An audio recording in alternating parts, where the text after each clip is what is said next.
نعبدہ و نصلی علی رسولہ الکریم اما بعد اعوذ باللہ من الشیطان الرجیم بسم اللہ الرحمن الرحیم۔ حب انسانیت چینل کی پیاری بیٹیوں، بہنوں اور بھائیوں، السلام علیکم۔ تمام تعریفیں اس پروردگار کے لیے ہیں جو تمام جہانوں کا مالک ہے، رب العالمین اللہ ہے، خدا ہے وہ، اور اسی ذات پاک نے اپنے کلام پاک میں فرمایا ہے، اللہ تعالیٰ کے بہت سے نام ہیں، ان ناموں سے اپنے رب کو پکارا کرو۔ جب ہم اللہ تعالیٰ کے ناموں کے وسیلے سے دعائیں مانگتے ہیں تو اللہ تعالیٰ دعاؤں کو ضرور قبول کرتا ہے۔ بے شک وہ سننے والا ہے، دلوں کے حال بہتر اللہ سے بہتر کوئی نہیں جانتا، اور بے شک اللہ کا ذکر دلوں کو سکون بخشتا ہے۔ انسان کتنا بھی پریشان ہو، جب بھی وہ کوئی اللہ کا نام پڑھتا ہے یا اللہ کا کوئی بھی لفظ کا ورد کرنا شروع کرتا ہے تو وہ اس کی پریشانی ختم ہونا شروع ہو جاتی ہے، اللہ کے ساتھ اس کا رابطہ ہو جاتا ہے۔ تو لفظ اللہ، اس کی کیا برکتیں ہیں اور اس کے کیا فوائد ہیں، یہ میں آپ کو اس بیان میں بتاؤں گی، اور ان ناموں کے وسیلے سے ہی دعا مانگا کریں، اللہ تعالیٰ سننے والا ہے۔ اگر ہم جمعے کے دن صاف ستھرے ہو کر وضو کر کے تنہائی میں 200 بار یا اللہ یا اللہ یا اللہ پڑھیں گے تو ہمارا کوئی بھی کام کتنا ہی مشکل کیوں نہ ہو، انشاءاللہ یا اللہ کی برکت سے وہ کام ہمارا آسان ہو جائے گا، کیونکہ ہر مشکل کے بعد آسانی ہی ہوتی ہے۔ اور جو کوئی شخص 1000 بار روزانہ کثرت کے ساتھ یا اللہ کا ورد کرے گا تو اس کو یقین کامل نصیب ہوگا، ایمان اس کا مضبوط ہوگا۔ اگر کسی کا بچہ کند ذہن ہے، پڑھائی میں اس کا دل نہیں لگتا، بھولا پن ہے اس میں، تو اپنی نہار میں تازہ روٹی پکا کر اس پر 7 مرتبہ یا اللہ لکھ کر اس کند ذہن بچے کو کھلائیں۔ جتنے دن ضرورت محسوس ہو یہ عمل کریں آپ، تو انشاءاللہ تعالیٰ کند ذہن بچے کا ذہن کھل جائے گا۔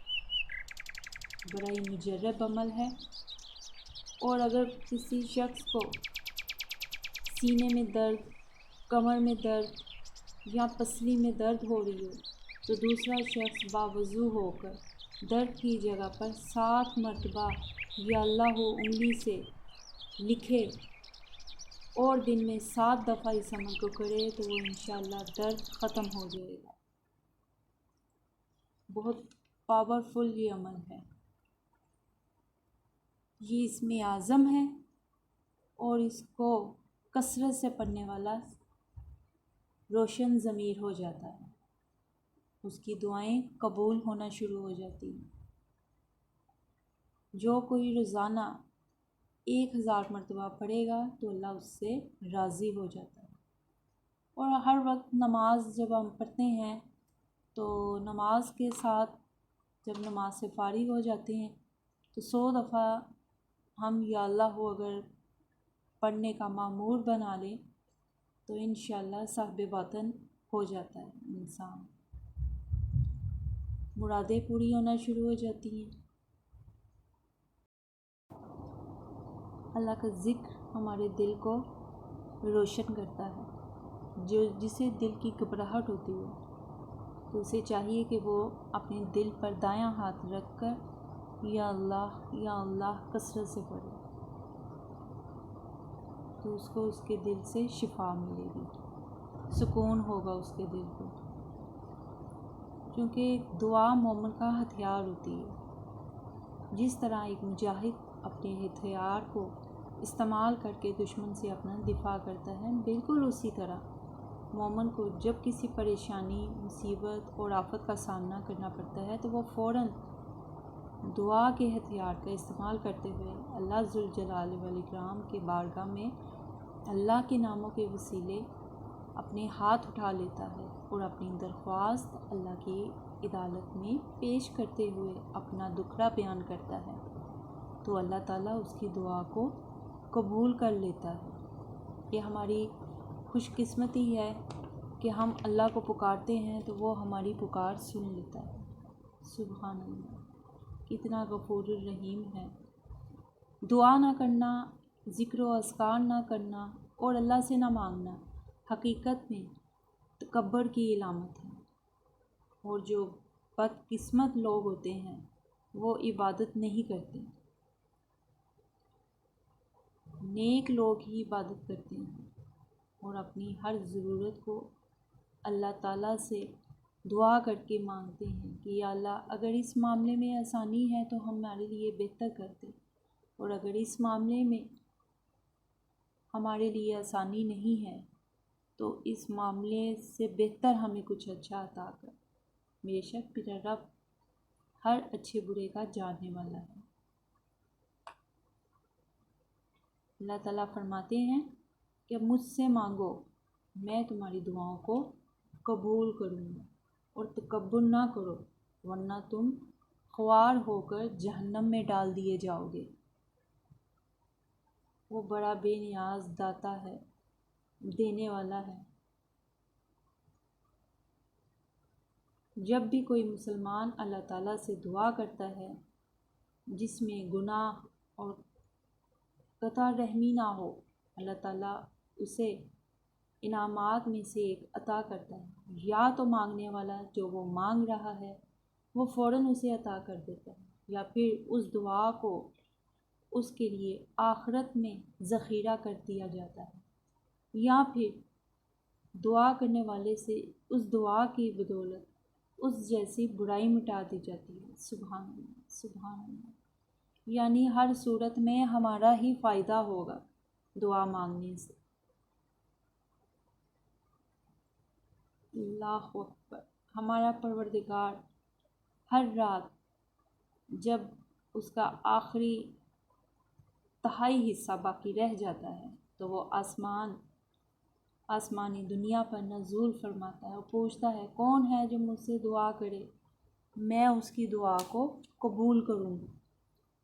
کوئی ہے جو مجھ سے مانگے تو میں اس کو دوں گا، کوئی ہے جو مجھ سے بخشش طلب کرے تو میں اسے بخش دوں گا۔ اللہ تعالیٰ تمام کائنات کا خالق، مالک، مدبر، رازق، زندہ کرنے والا، ماننے والا، بخش دینے والا اور دعاؤں کا سننے اور قبول کرنے والا ہے۔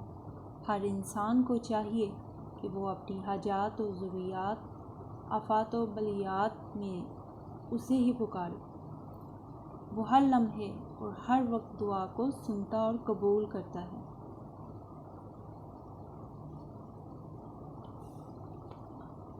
ہر مشکل اور آفت کے وقت اسی اکیلے کو ہی ندا دینی چاہیے، کسی غیر خدا سے نہیں مانگنا چاہیے۔ دوسروں کے آگے جھکنے والا جہنم میں جائے گا، اور جو اپنے رب کے آگے جھکتا ہے اسی سے مانگتا ہے اور اسی پر ہی بھروسہ کرتا ہے تو وہ انشاءاللہ جنت کا مستحق ہوگا۔ اللہ تعالیٰ دعاؤں کا قبول کرنے والا ہے، اور اللہ تعالیٰ ہی کے وسیلے سے دعا کیا کرو، اللہ سے مانگا کرو۔ اللہ سے جو نہیں مانگتے اس سے وہ ناراض ہو جاتا ہے۔ جب ہم اللہ کو یاد کریں گے تو اللہ بھی ہمیں یاد رکھتے ہیں۔ ہمیشہ اچھی اور بھلائی کا عمل کرنا چاہیے، دوسروں پر بھروسہ کرنا چاہیے، چھوٹوں سے پیار کرنا چاہیے، شفقت کے ساتھ سب سے پیش آنا چاہیے۔ اللہ تعالیٰ ہمارے دلوں کے بھید جاننے والا ہے اور جو رب العالمین ہے۔ وآخر دعوانا ان الحمد للہ، والسلام علیکم ورحمۃ اللہ۔